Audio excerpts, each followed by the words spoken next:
Now there's different types of tactics and styles of rattling throughout the course of the year.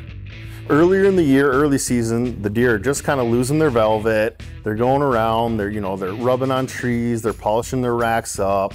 They're still kind of hanging out with each other a little bit, so they might be feeling each other out, kind of exploring what's on the top of their heads, and just kind of tickling and just kind of, and you'll still get to draw some deer in with some light tickling and some light rattling, because they're still gonna be curious and want to know, hey, what's going on? What's going on over here? They hear it, and it's just kind of mingling with one another, and they're just curious and checking things out and just seeing how things are going. So here's what I'm kind of talking about. Just imagine the deer kind of lowering their head, coming into one another, and they're just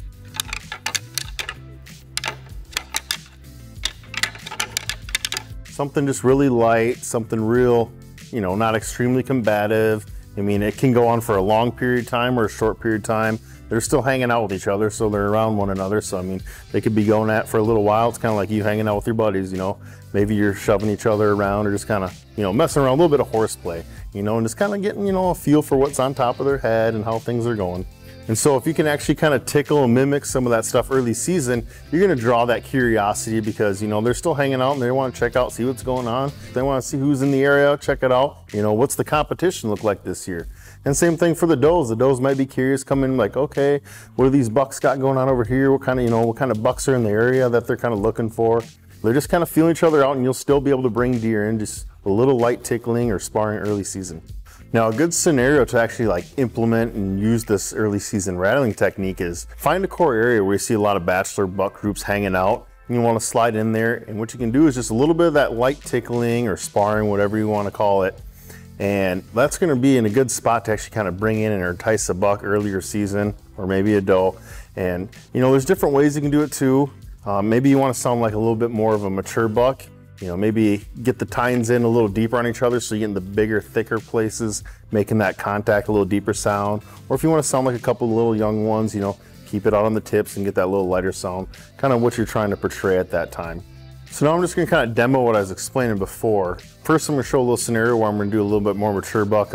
You come in on the fatter, meatier parts of these and you're grinding and tickling. You're going to be more, your 3-4-year-olds, versus if you stay out on the tips, that's going to be more your 1-2-year-old type of deer.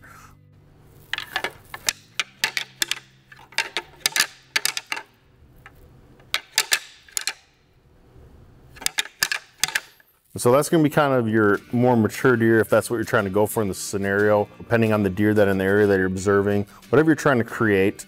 As you notice, it's not just a consistent tickle or rattle too. The deer will pause from time to time. They might even, pull back from each other and just kind of keep their heads down for a few seconds and then re-engage. So, there's not just a consistent rattling always going on. It's kind of ebb and flow and, just as random as everything else there is out in the woods. And now if you just kind of pull it out to the tips, you're going to get more of your 1 to 2-year-old range. They don't really have a lot of tines, so you don't have to worry about getting too much rattling going on. It's just something light and just something tickling.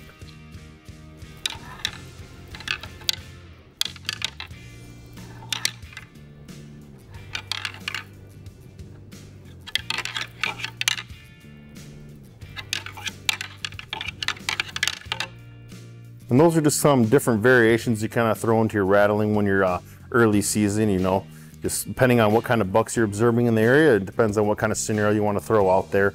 This just kind of allows you to throw in some variations on everything. So that brings us into the pre-rut. Now this is going to be your premier time to be rattling. This is the time everybody was waiting for to get out, and if they got the Black Rack rattling antlers, this is the time they're itching to get out and get them and actually use them. So right now all the deer have their hormones kicking in.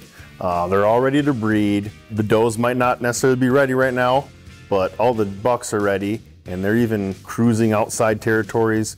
So they're really curious, and when you get to rattling, it's just something that instinctually is going to just trigger them. They can hear this sound from a long ways away, and they'll be coming in, they'll be working their way into that sound to check out what's going on. Now there's really no such thing as over rattling at this time. We're talking pretty intense battles to even sometimes they're battling to the death. So things are getting pretty intense. Your sequences can be a little longer, and they're going to be about as aggressive as you want to make them. So what I'm going to demo here is what I just got done explaining. A lot more intense. They're going to come together hard. Could be quick, could be a lot longer though, because they're really aggressive this time of year.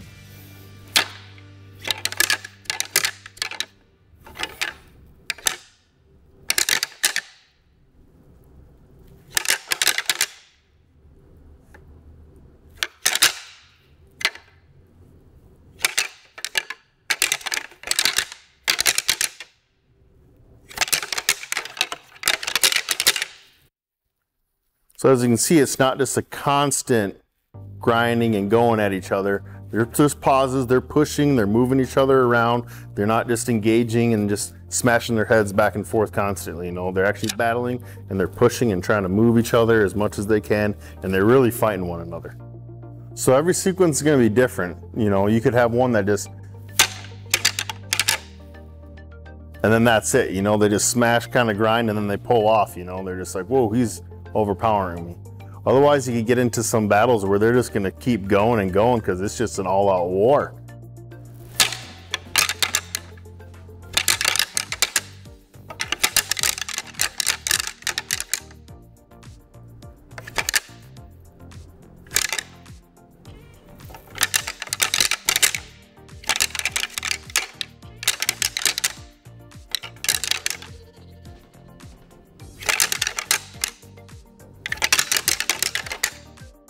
You know, when you're doing this, you're going to be rattling multiple times, you know, throughout your sit most likely.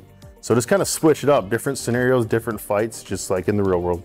So another thing you can do to kind of change up your rattling sequences is maybe throw a few grunts in before, kind of set up the fight that's about to happen. But one thing you're really going to want to do is once that sequence is over, is you need to get your black rack, put it away, and you need to get your bow ready.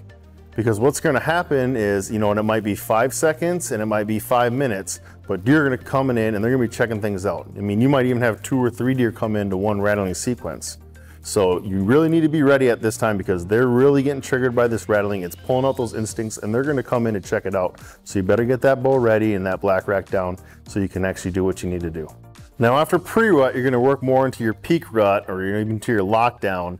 And once you kind of, you know, just pay attention to your surroundings and what you're seeing happening out in the wild. If you start seeing, you know, less bucks and less does, maybe, you know, more abundance of fawns and yearlings running around, that means they're more breeding and they're kind of stuck into that. And you can rattle, but you don't want to go overboard because you can just end up, you know, alerting the deer like, hey, I'm here every single day, keep on rattling and rattling, and you're just going to burn your spot out and burn, you know, your rattling technique out. So you just need to kind of hold up a little bit, maybe be a little patient, and you know, once that post rut kicks back in, that's when you're gonna be able to start rattling a little bit more like you were in the pre-rut. You know, that's when it's gonna become more effective for you. So now we move into the post rut.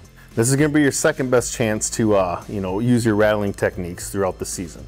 The deer are gonna start getting up, they're gonna be getting really aggressive. You know, they're all searching for those last couple does that are still in heat or still in estrus that they can breed. You know, the supply of does is going way down and the demand is staying really high. So they're going to be going out there, they're going to be exploring outside their territory that they normally don't go, and they're really going to be aggressive trying to find these does. So in this scenario, what you want to do is, you know, we can use some calling and you can support it with some rattling. A great tactic to use this time of year is throw out a doe estrus bleat and then throw in some breeding grunts, maybe a couple, present like there's 2 deer coming in, support that with some strong aggressive rattling. Now you've painted the picture in a scenario that there's 2 bucks competing over one of these last does in estrus, and it's just going to drive him nuts, and he's just going to have to come in and check it out and see what's going on. And the post rut's a really good time to bring back those pre-rut tactics, really get aggressive with them again, and get that one last time of good use out of these black racks. Now come late season, you can still carry your black racks with you out in the field. I wouldn't make rattling my main tactic, but we're kind of, again, you know, reverting back to a little bit more of the early season style. It's just gonna be light tickling one another.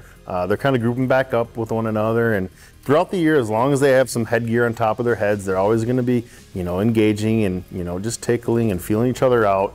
So you're just kind of back to maybe some light tickling, and it's gonna be more just to let other deer know that, you know, there's deer in the area and they might intrigue them and make them interested to come check things out.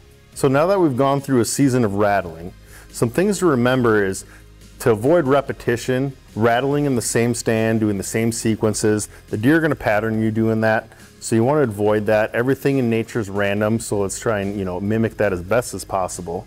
And some great tips is to just kind of, you know, use your observations on the deer's behavior and what they're doing out in the wild, and use that to dictate how you're going to try to communicate with them throughout the season. For more tips and tactics, and to see some of these strategies in real time, subscribe to the Deer Society YouTube channel and download the free Deer Society app.